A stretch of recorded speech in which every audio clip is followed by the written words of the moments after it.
Okay, I just watched that press conference with the 4 savior women of color, I guess, and I'm just extremely livid.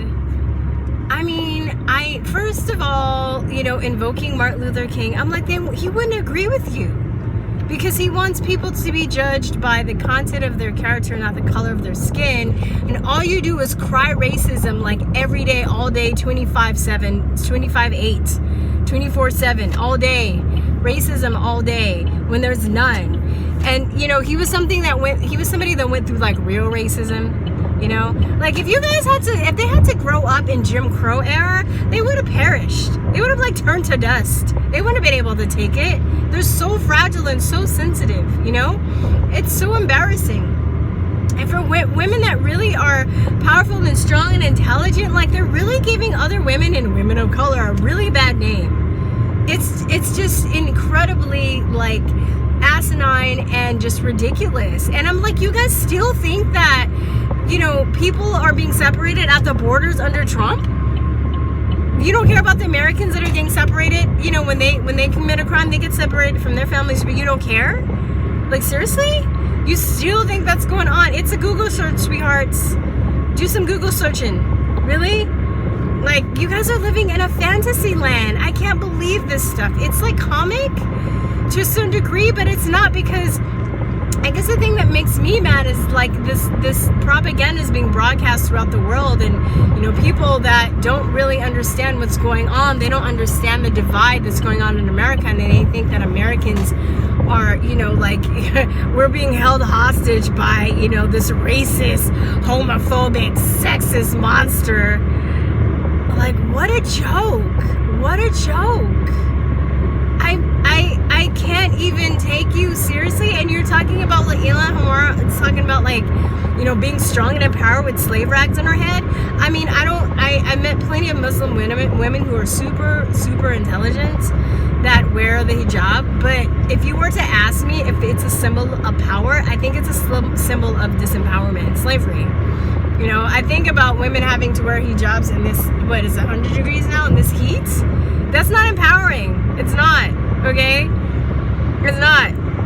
It's ridiculous. I mean, like, I can't even take you seriously when you're in America having to wear a hijab and telling, get out of here. Like, we should start a GoFundMe to send all these women out of America. Who's with me? Let's start a GoFundMe to send them away, right? They're supposed to be making America better and listening to the citizens, and they clearly don't care. They clearly care about their own fragile feelings that obviously they need to go through therapy to resolve. And it's just, I just watch this stuff now with my mouth open, and I poke myself like this or pinch myself because I just don't believe the ridiculousness of this crybaby like pageant, right? It's like a crybaby pageant that that these women are saying that they think they're in, but they're not. They're incredibly ignorant, incredibly self-centered, incredibly narrow-minded, incredibly. I'm like, what? Seriously? And they're only put there not because of hard work and because of merit, because they're there to serve an agenda. Like, most of the American people don't agree. I really don't think they agree. Even if you didn't vote for Trump and you hate Trump, I don't think they agree with the hatred that these women have for this country. It's just, I know I'm being redundant, but it's so just infuriating and annoying. They like make me itch.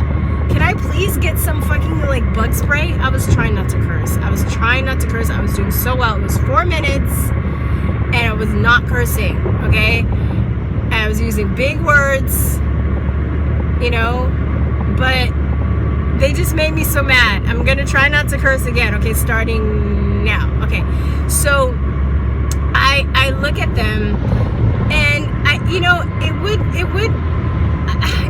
have to admit that I used to fall for that stuff too. I used to think that seeing somebody that had a physical appearance to me in a position of power actually meant something. And I'm so glad that the spell has been broken to where I understand now I just want somebody that's going to do a good job, no matter what they look like, okay? If I were to go to the hospital and, you know, I'm not going to like opt for a woman of a doctor that's a woman of color just, you know, for, you know, to make me feel good about myself. I'm going to opt for the best doctor there. And they clearly they don't serve the interests of the American people. They only serve their own interests, their own ego. And it's just really sad to watch. You know, I can't wait until Trump wins again. I want to see them cry. I want to see Ilhan Omar take off her slave rags and, like, you know, blow her nose with it from all the numerous amounts of tears that she's going to be generating from being butthurt that they lost again. And they're going to wonder why. Because they're not, what message are they running on? Still hate Trump, hate Trump, hate Trump supporters, hate Trump, make up lies, you know, still, like, you know, anything Obama did that was bad, blame it on Trump. I just still amazes me that they're still on the children being separated at the borders. They're still on that stuff because that's all they have, really.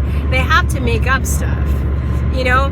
And legitimately, I think that Trump could be criticized about some things legitimately, and I have for some things, you know. I have said certain things that I think he should be criticized about, but you know, because they're just making all this, it's just so preposterous, the things that they're making up about him and his supporters to be mad at. You can't really get down to the nitty gritty and give him really good, legitimate criticism, because I don't believe anybody's above criticism.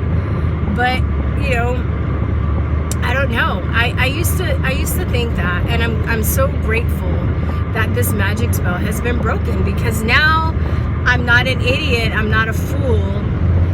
And, you know, some people in the comment section are mad because I'm disgracing my race. Babies, I'm over that. I'm over that, sweeties, okay? I'm a grown up, I'm a grown woman, I'm an adult. So, I mean, you can race bait and you can call me a sellout all you want. It doesn't bother me. You can call me nigger, porch monkey, whatever. It doesn't bother me, okay? I can call you names back too, and sometimes I do because you're just so stupid, it's fun. But it's sad that you live in that reality. I actually feel sorry for you. I hope that one day that you wake up, the people that are really buying into this race thing, into this women thing too, the women thing, the women of power. You know, I'm sorry that, you know, you haven't gotten over your trauma, because really that's what it is. They're digging, these people are manipulating your trauma that you've experienced, whether you are stuck in a place where you were racially discriminated against for some reason and you never got over it, you never had therapy, you never talked it out, you never had, like, hugged the teddy bear, whatever you needed to do, you never did that. And now they're just, you know, they're digging it, they're pouring salt in your wound, and you guys are just falling for a hook, line, and sinker. You know, I feel bad for you. I do, because once you get over that, anybody, I mean, I'm not just talking about black people and women, I'm talking about anybody that is falling for this whole, like, tribalism thing, where you feel that race is so important. You can be white, or an ethnic group is so important. You can be Jewish, you know, whatever. If you're falling for that, you're living a very limited, very curtailed, very non-expansive, enslaving life. Should we get off here? Next one. Yeah, it's sad. And once you break through that, once you understand that these are just shells that we have, and then, you know, human beings are so much more than that, so much more than our race, than our ethnic group, than our nationality, than our sex or sexual orientation, what have you. Then once you understand that, and once you understand that people are individuals, then you'll start to see the world very differently, and the colors will seem brighter, and things will be more beautiful, and you won't live in this state of paranoia and fear and anger and hate. You know, those are the vibrations that lead to cancer, you know, that lead to illness, that lead to disease. You're you're so angry all the time. Why are these women so angry? They have nothing to be angry about. Why? They're people that live in third world countries, even though they even, live in crappy situations, that are happier than these women that are in Congress, that, have money, have a roof over their head, have transportation, have makeup, have the choice to wear slave rags or not.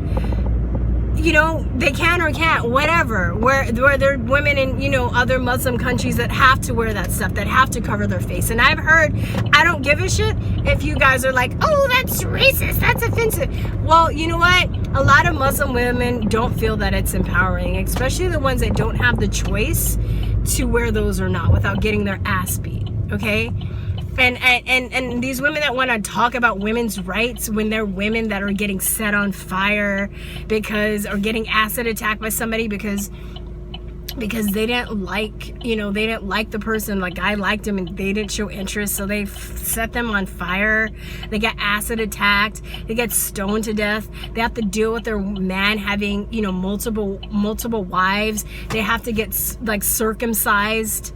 They're not taught to read, or they're not, they're enslaved, in the point where they can't, their education only goes so far.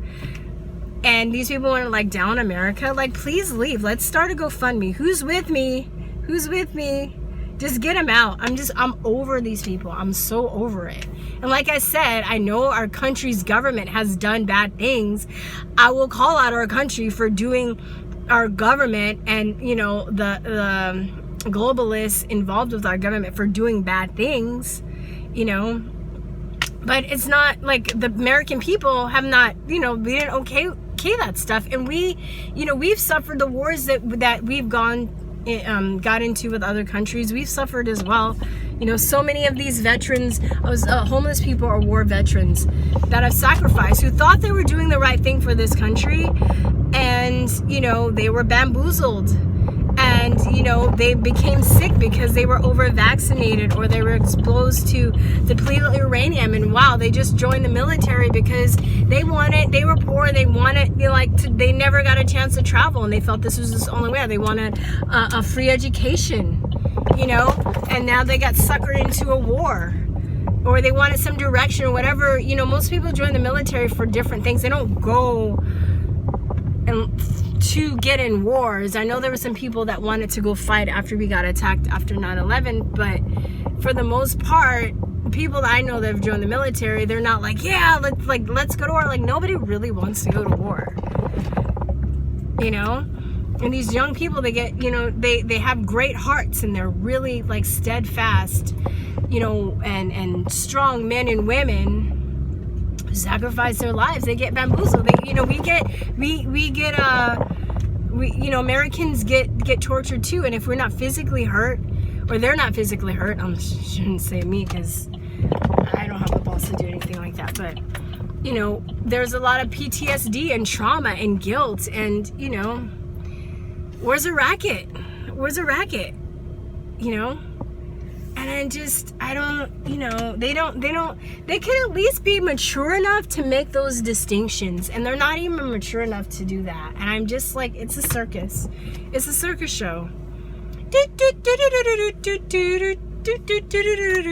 Hear ye. Like, that's what I think now when I see, like, when I was looking at the conference. I'm like, where are the lions and the trapeze artists? Because I can't take this seriously. It's insane. But anyway, GoFundMe, guys.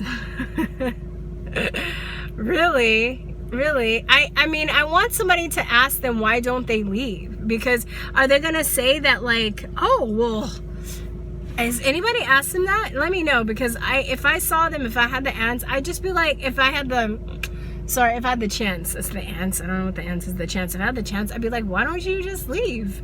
Why are you complaining? I don't have any patience for people just complain about stuff and like don't do anything. But I've let go of friends that are like that now too. I'm over it. Everybody has problems.